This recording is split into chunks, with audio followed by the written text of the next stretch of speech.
감사합니다. 오늘 저는 이제 하나님께서 이 강해 설교에 감사한 것과 어려운 점은 내가 원하는 대로 이 본문을 정하는 게 아니라 그냥 그대로 나오는 대로 가는데, 오늘은 무화과 나무를 저주하시고 하시는 그 장면에서 오늘 이제 이 설교가 끝이 납니다.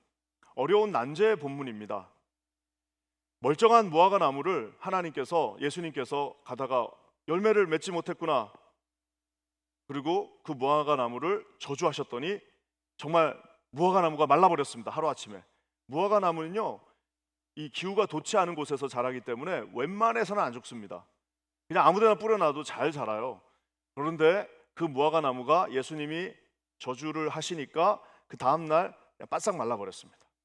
그래서 많은 분들은 이것을, 야, 하나님은 기적의 힘으로 이 무화과 나무를 죽이실 수 있다, 그러니 그 하나님의 힘을 믿고 믿음으로 기도하면 산을 들어 바다에 던질 수 있고 무엇이든지 다 들어주신다, 기적의 하나님을 믿자라고 우리가 이렇게 하는데, 그렇게 말하면서도 늘 마음이 편안하지는 않습니다. 그냥 아무 생각 없으면 그냥 넘어가는데, 이게 조금만 생각을 해보면 이 기적이 두 가지 이유로 인해서 매끄럽지 않고 마음에 좀 부담을 줍니다. 첫 번째는 뭐냐면, 이게 무화과 나무 시즌이 아니에요 지금. 그러니까 지금 시즌도 안 됐는데 어떻게 무화과가 아무리 힘을 쓴다 한들 어떻게 때가 되지 않았는데 열매를 맺을 수 있어요. 우리가 이 무화과 나무를 예수님이 저주하신 시점은 6월절 며칠 전, 그러니까 지금으로 치면, 양력으로 치면 3월 말에서 4월 초인데 아직 안 열려요. 5월이 넘어야 열리는 겁니다. 그러니 시간도 안 됐는데, 때도 안 됐는데 그걸 요구하시면 우리 주님 너무하신 거 아닙니까? 라고 우리가 좀 마음이 좀 편안하지가 않아요. 그래서 이것을 가지고 이 버트란트 러셀이라고 하는 영국의 유명한 무신론자는 나는 왜 기독교인이 아닌가라는 책에 이 장면을 씁니다. 그래서 예수님은 비합리적이다, 예수님은 인격적 결함이 있다라고 말하면서 굉장히 예수님을 막 공격하는 하나의 도구로 이 본문을 사용하기도 합니다. 화가 나서, 예수님이 그냥 그저 화가 나서 이 무화과 나무를 없애버리셨다? 이거는 좀 예수님의 성품하고 맞지 않습니다. 그래서 이게 좀 난제예요. 또 하나는 뭐냐면, 사실 이 본문이 끝이 나면서 용서하라고 하면서 끝나요. 용서해야지 하나님이 용서해 주신다고 그러는데, 열매를 맺지 못했다라고 해서 하나님께서 그 무화과 나무를 용서하지 않고 죽이셨다라는 것이, 말라 비틀어지게 했다라는 것이 좀 너무 과하다는 생각이 듭니다. 이 두 가지 이유에서 이것은 단순하게 예수님의 살고 죽이고 생사박탈의 능력이 있기 때문에 그 생사박탈의 능력으로 내가 하는 그 힘을 믿고 그 힘으로 기적을 베푸는 하나님을 의지하고 기도하고 성취하라라는 이 난제는 조금 이게 마음이 편안하지가 않습니다. 우리는 그러면 어떻게 이 본문을 보아야 할까요? 이 본문은 성경에 몇 가지 안 되는 기적과 동시에 예수님의 비유가 함께 들어있는 본문입니다. 그러니까 이제 기적만 있는 게 아니에요. 이것은 예수님이 나중에 풀어서 설명해 주시는 비유, 이 비유가 같이 들어져 있습니다. 그렇기 때문에 무화과 나무를 비틀게 하는 이것은 기적과 동시에 비유입니다. 비유는 하나님께서 뭔가를 설명하기 위해서 사용하시는 수단입니다. 그렇기 때문에 이 기적과 동시에 예수 그리스도, 이 무화과로 상징되는 무화과로 상징되는 그 비유가 있다라는 것을 우리가 아셔야지 이 본문이 이제 정확하게 해석이 됩니다. 또 한 가지는 뭐냐면, 이 본문은 그냥 동떨어지게 노웨어에 그냥 있는 게 아닙니다. 위아래에 아주 중요한, 특히 위에 아주 중요한 하나의 이 사건이 존재하고 있습니다. 그래서 그 사건을 설명하기 위해서 이 본문이 있는 거예요. 여러분 오늘 그것을 한번 봤으면 좋겠는데요. 그 바로 위에 어떤 사건이 있었느냐? 바로 예수님께서 성전에 들어가셔서 성전을 엎어버리셨습니다. 그러면서 강도의 구려를 만들었다 하면서 예수님이 그 교회를 다 엎어버리셨어요. 이건 교회도 아니야, 이건 성전이 아니야 하면서 주님이 화를 내셨어요. 대제사장들과 서기관들을 혼내셨습니다. 그래서 결국에는 대제사장들과 서기관들이 야, 이제 큰일 났다 하면서 머리를 쓰기 시작한 거예요. 이게 성전이라는 곳이 세상에 가장 귀한 곳입니다. 성전은 하나님께서 우리에게 주시는 최고의 선물이자 우리가 하나님을 만날 수 있는 가장 적합한 장소였습니다. 하나님은 이것이 타버나클로 있을 때, 즉 장막으로 있을 때부터 내가 그곳에 들어가겠다.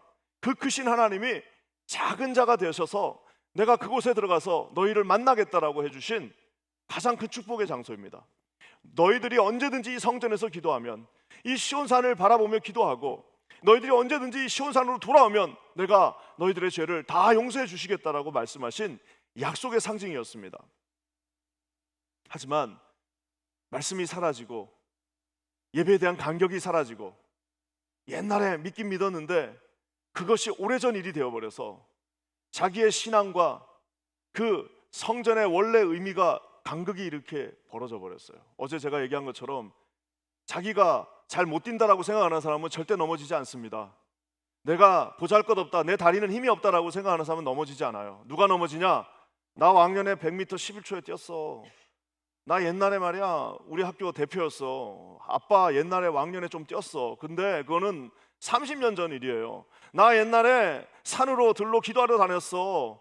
나 옛날에 정말 기도한다고 내가 진짜 얼마나 하나님 앞에 드렸는지 몰라. 나 옛날에 하나님 앞에 정말 온 힘을 다해서 내가 섬기고 우리 가정 전체가 얼마나 대단했는지 알아? 하는 그 사건은 지금의 일이 아니라 30년 전 일입니다. 그 20년 전, 30년 전의 영광을 가지고 그것을 지금 하려니까 가다가 넘어지는 거예요. 차라리 내가 못한다라고 생각하면 안 넘어져요. 근데 우리 옛날에 대단했어. 우리 가족 대단했어. 우리 아버지 대단했어. 나 옛날에 젊었을 때 대단했어. 지금은 어떤? 지금 예배도 안 나와. 지금은 하나님 앞에 예배 드리는 것도 힘들어. 지금은 봉사는 이제 옛날 일이야. 봉사는 옛날에 하고 끝났어요. 난 예배도 안 나와. 아니 예배도 안 나오는 사람이 어떻게 하나님을 만날 수 있습니까? 그런 분들, 가난한 성도들 많습니다. 교회 안에도 얼마나 그런 유의 사람들이 많은지 몰라요. 성전이 바로 그런 곳입니다. 성전은 위대한 곳이었으나 이제는 유대인들이 어쩔 수 없이 와야 되기 때문에 이제는 처음에는 다 위에서 했어요.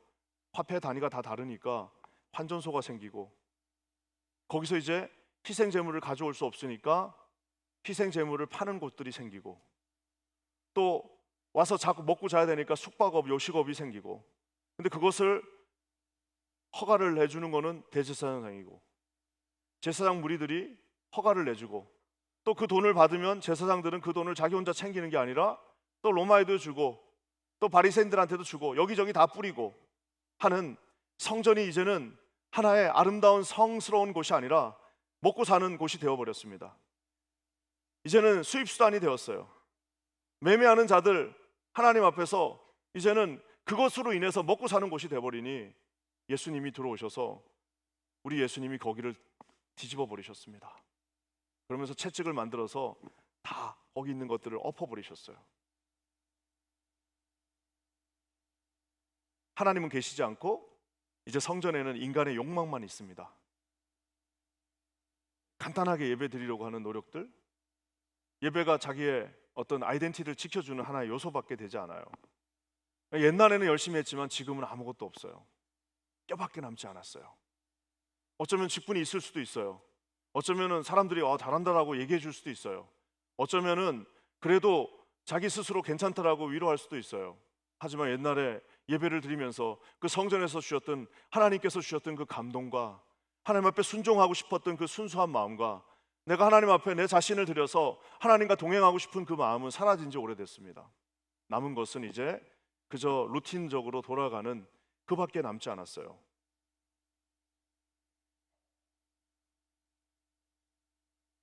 그래서 오늘 이 말씀은 어떻게 우리가 해석해야 되냐면, 예수님이 예루살렘에 오셨어요. 와서 성전을 보니까 이게 지금 장난이 아니에요. 어머나 이게 어떻게 이렇게 됐나. 그리고 무화과 나무를 보셨어요. 우리가 잘 아는 것처럼 무화과 나무는 누가 뭐라고 그래도 이스라엘을 상징합니다. 그러면서 주님이 그 다음날 그 무화과 나무를 향해서 선포하셨습니다. 무화과 나무, 즉 성전으로 성전으로 치환되어지는 이 무화과 나무, 즉 성전이 다 무너지리라, 다 말라 비틀어지리라 예언하셨고, 그 다음날 가셔서 거기를 다 뒤집으시고 강도의 구려를 만들었다라고 하시고, 그러고 나서 나오시면서 그 말라 비틀어진 무화과를 보시고 그 다음날 아침에 제자들에게 설명해 주는 장면이 오늘 저 장면입니다. 사랑하는 성도 여러분, 성전이 무너지면 우리 어떻게 사나? 아니, 여기서 우리는 놀고 먹고 여기서 애들 다 키웠고 여기서 모든 걸 다 했는데 어떻게 사나라고 말할 수 있어요. 오늘 주님이 진정한 성전이 무엇인지 오늘 말씀해 주십니다. 여러분 22절 말씀 한번 읽어볼까요? 22절입니다. 시작. 예수께서 그들에게 대답하여 이르시되 하나님을 믿으라. 하나님을 믿으라. 강도의 구렬이 된 성전이 아니라 하나님 자체를 믿어라. 하나님을 믿어라 라고 말하고 있습니다. 그저 가서 아무 가기도 싫은데 억지로 가가지고 그냥 동전 하나 던지고 또 다 죽어가는 그냥 염소 한 마리 들고 가가지고 어차피 먹지도 못해. 병 걸린 것 같아서 자기가 먹지도 못하고 가죽으로 팔 수도 없어요. 털 다 빠지고 해가지고 그거 들고 가가지고 하고 나 예배 드렸다 하고 또 1년을 아무 생각 없이 사는, 여러분 그 성전이 아니라 이제는 하나님을 믿으라라고 말씀하고 계십니다. 성전이 필요치 않다는 말이 아닙니다. 성전은 하나님이 우리에게 주신 가장 큰 축복이지만 그 성전이 이런 기능을 다 상실할 때, 내가 하나님 앞에 믿음이 다 상실될 때는 이제는 무언가 새로운 도전과 결단이 필요하다는, 이제는 하나님을 믿으라라고, 네가 그렇게 사랑했던 그 하나님을 다시 믿으라라고 오늘 말씀하고 계십니다. 만약에 그런 모멘텀이 없이 우리 인생이 계속 그렇게 간다면 여러분 진짜 심각한 것입니다. 사랑하는 성도 여러분, 오늘 주님이 그러면서 우리에게 그 믿음이 무엇인지 우리에게 말씀해 주십니다. 23절 그 다음 절입니다. 같이 한번 읽겠습니다. 시작. 내가 진실로 너에게 이르노니 누구든지 이 산더러 들리어 바다에 던져지라 하며 그 말하는 것이 이루어질 줄 믿고 마음에 의심하지 아니하면 그대로 되리라. 아멘. 저기 보면 누구든지 이 산을 들어서 바다에 던지라 하면 그렇게 된대요. 여러분 이 산은 우리가 아까도 얘기한 것처럼 내 인생의 장애물이 될 수도 있습니다. 그래서 내가 진짜 하나님 앞에 이 산을 옮겨달라, 우리의 앞을 가로막는 이 산을 옮겨주십시오, 넘기 힘든 이 산, 정말 믿는 자에게는 이 불가능이 없다고 했으니까 하나님 이 산을 넘겨주십시오라고 하는 그 기도 제목도 될 수 있습니다. 하지만 오늘 이 문맥상으로는 저 산은 시온산을 뜻할 수 있습니다. 내가 진실로 너에게 명하노니, 가서 그저 동전 하나 던지고 아무 의미도 없이 드리는 그 예배, 믿음의 감동도 없고 이제 예배 드리기도 싫고 와서 그냥 예배도 드리지 않는 그 예배를 던져버리라고, 그 성전을 던져버리고 그것을 바다에 던져버리고 마음에 의심하지 말고 이제는 하나님을 믿으라라고 말하고 있습니다. 유대인들이 왜 성전을 못 버렸을까요? 버리면 큰일 나는 거 아니야? 야, 이거 내가 지금까지 하던 건데 근데 마음에 감동도 없어요. 이거 내가 그래도 지금까지 수십 년을 이렇게 했는데 아무런 감동이 없다니까요. 아무런 예배 드리는데 아무런 은혜를 못 봐요. 1년 365일 한 번도 은혜 받은 적이 없어요. 근데도 계속 와서 예배 드리고 있어요. 그 산을 던져버리라고 말하고 있습니다.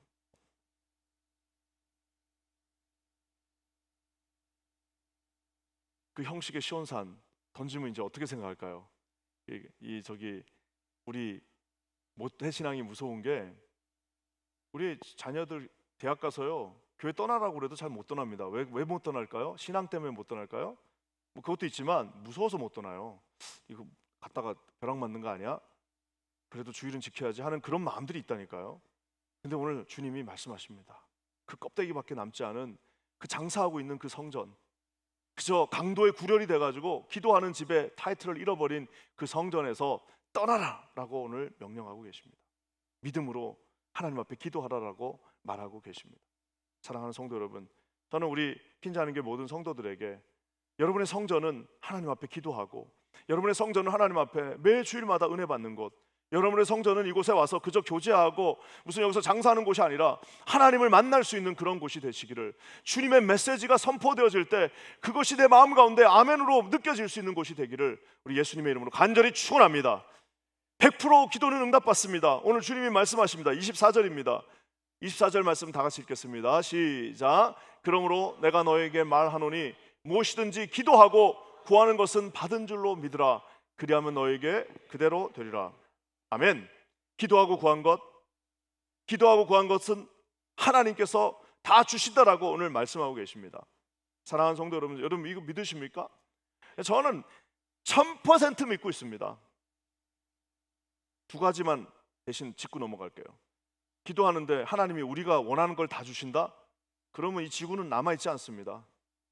맨날 한쪽에서는 저 나라 없어지게 해주세요 기도하고, 또 이 나라에서는 이쪽 나라 없어지게 해달라고 기도하고, 옛날에 유럽에서 싸울 때 신부님들이 앞에 와갖고 기도합니다. 이기게 해달라고. 그러면 도대체 하나님은 누구 편을 들어야 돼? 두 로마 카톨릭이 싸우는데 누구 편을 들어야 됩니까? 독일에도 채플린이 있었고 영국에도 채플린이 있어요. 독일군 편을 들어야 됩니까? 영국군 편을 들어야 됩니까? 우리 기도 다 들어주셨으면 뉴욕에 빌딩 남아있는 거 하나도 없어요. 왜? 우리 한인들이 새벽마다 하나씩 주세요 하나씩 주세요 하면은 여기 영등포 되는 거예요. 맨하탄 영등포 되는 겁니다. 우리가 기도 제일 세게 하잖아요. 우리보다 더 세게 하는 사람 누가 있어요? 그럼 우리 기도 다 들어줬으면 맨하탄은 이제부터 영등포 되는 거예요. 사랑하는 성도 여러분, 오늘 놀랍게도 주님은 기도하고 구한 것 받은 줄로 믿고 그대로 된다라고 말씀하셨습니다. 그러면 기도는 뭘까요? 참 기도라는 것은, 여러분 기도하면 하나님이 무슨 마음을 주세요? 기도하면 하나님은 하나님의 마음을 주십니다. 기도하면 내가 내 주제를 가지고 내 기도 제목을 가지고 기도를 시작했지만 그 시간이 쭉 지나고 나면 내가 하나님께 맞춰져 있어요. 여러분 그 기도는 어쩌면은 내가 원치 않는 길을 가야 되는 것이 하나님의 응답일 수도 있고요. 어떨 때는 좀 내가 상상하지도 못한 것을 하나님은 기도하실 때 보여주십니다.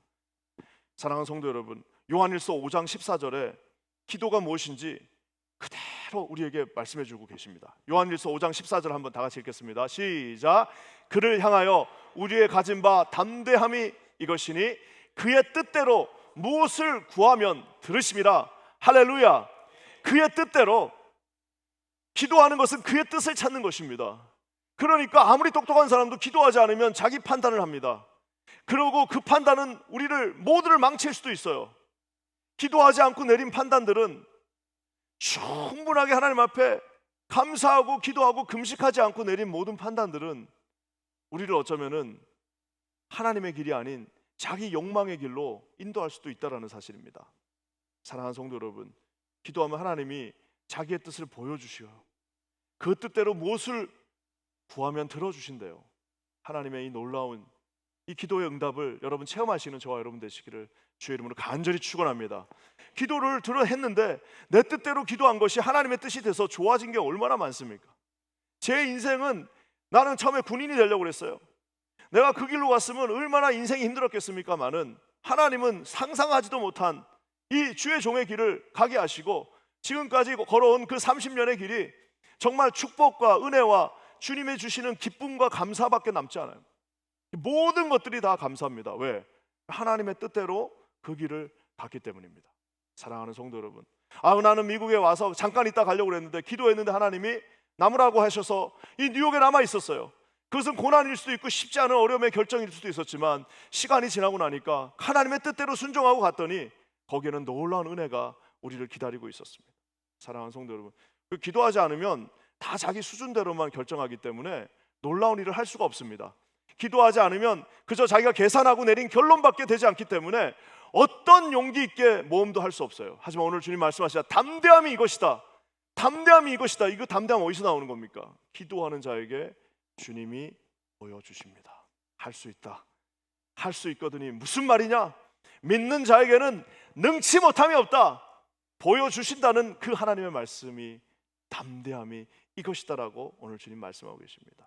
저는 모든 기도는 다 응답해 주셨다고 믿고 있습니다. 저는 지금까지 한 모든 기도 다 응답받았어요. 단 하나도 땅에 떨어진 기도 없습니다. 왜? 주님은 한 80%는 즉시 응답입니다. 기도하면 한 80%는 즉시 응답입니다. 근데 한 10%는요 아주 오랜 응답, 한참 걸리는 응답. 그러니 계속 기도하죠. 주님은 우리와 함께 계시고 싶은데 다 응답 받으면 기도 안 합니다. 사람이 얼마나 교만한데요. 그냥 응답 받으면 그냥 언제 그랬냐는 듯 이제는 또 놀러 다녀요. 하지만 응답이 되지 않기 때문에 계속해서 주님 앞에 무릎 꿇고 어쩌면 평생을 기도하게 됩니다. 그것이 응답이에요. 또 한 가지 마지막 한 5%는 뭐냐, 안 들어주시는 기도가 있어요. 다 들어주시면 어떻게 됐다고요? 맨하탄은 영등포 된다. 하나님이 안 들어주신 기도들이 있어요. 그것이 응답입니다. 안 들어주셨기 때문에 우리가 여기 있는 것이. 좋으신 하나님은 우리의 기도에 다 응답해 주십니다. 여러분, 이것을 주의 은혜 가운데 믿으시는 저와 여러분 되시기를 주의 이름으로 간절히 축원합니다.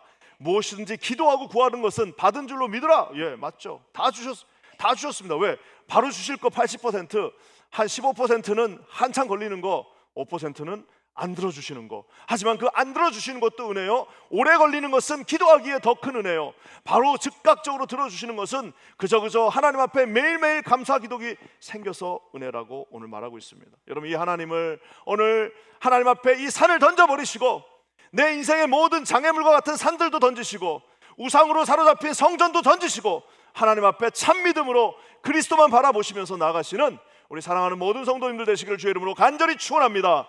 오늘 말씀을 마무리하면서, 오늘 대단원 이 모든 설교를 마무리하면서 마지막 한 가지 더 주님이 기도가 응답돼야 될 이유, 기도 응답을 빠르게 할 수 있는 방법, 그리고 하나님께서 기도하실 때 기뻐하시는 것 팁으로 주십니다. 요게 있어야지 완성이 되는 거예요. 저도 요게 힘들어요. 저거 요거 어려워요. 이건 뭐냐? 25절입니다. 우리 같이 한번 읽어볼게요. 시작. 서서 기도할 때 아무에게나 혐의가 있거든 용서하라. 그리하여야 하늘에 계신 너희 아버지께서도 너희 허물을 사하여 주시리라 하시니라. 아멘. 용서하여야지. 다 기도할 때 용서하지 않으면 의미가 없대요. 하나님이 용서해 주지 않았냐? 너도 용서해라 라고 말하고 있습니다. 저는 북한 공산당을 용서했습니다. 그럼 여러분 용서 안 하셔도 괜찮아요. 뭐 그거는 이제 우리 그거 용서하라는 게 아닙니다. 저는 여기 미국에 있는 어떤 정치인을 용서했습니다. 그것도 뭐 대단하지만 정말 중요한 것은 우리 삶의 많은 가시들, 내 삶에 나를 힘들게 하는 요만한 가시들, 내가 저 인간만 안 봤으면 하는 그 모습들. 오늘 주님이 야, 기도하러 여기까지 나왔는데, 이 새벽에 이렇게 그 새벽을 찾아서 여기까지 나왔는데 그거 가지고 그 앞에 또 다른 산을 만들래? 라고 말하고 계십니다. 오늘 주님은 그 우상된 성전산도 치우시고, 또 우리 주님은 우리 앞에 있는 장애물도 치우시고, 그리고 그 장애물의 대표적인 주자인 용서하지 못하는 자, 내 마음의 꺼리낌, 내가 응어리 갖고 있는 그 사람도 이렇게 치우라고 말하고 있습니다. 던지라고 말하고 있습니다. 그리하면 네 허물을 사해 주시고 구하는 것은 받은 줄로 믿어라. 마음 편안하게 하고 가라. 마음 편안하게 하고 가라. 다 들어주셨다. 다 들어주실 것이다. 다 이미 들어주셨다라고 말씀하고 계십니다. 주님의 십자가를 의지하시면서 여러분, 완벽한 승리, 완전한 승리, 부활의 승리, 기쁨의 승리, 그 아침의 승리를 맞이하시는 우리 사랑하는 모든 성도님들 되시기를 주님의 이름으로 간절히 축원합니다. 우리 주님은 너무 좋으신 분입니다. 우리 주님은 정말 제자들을 깊이 사랑하셨습니다. 우리 주님은 저와 여러분들도 사랑해 주셨습니다.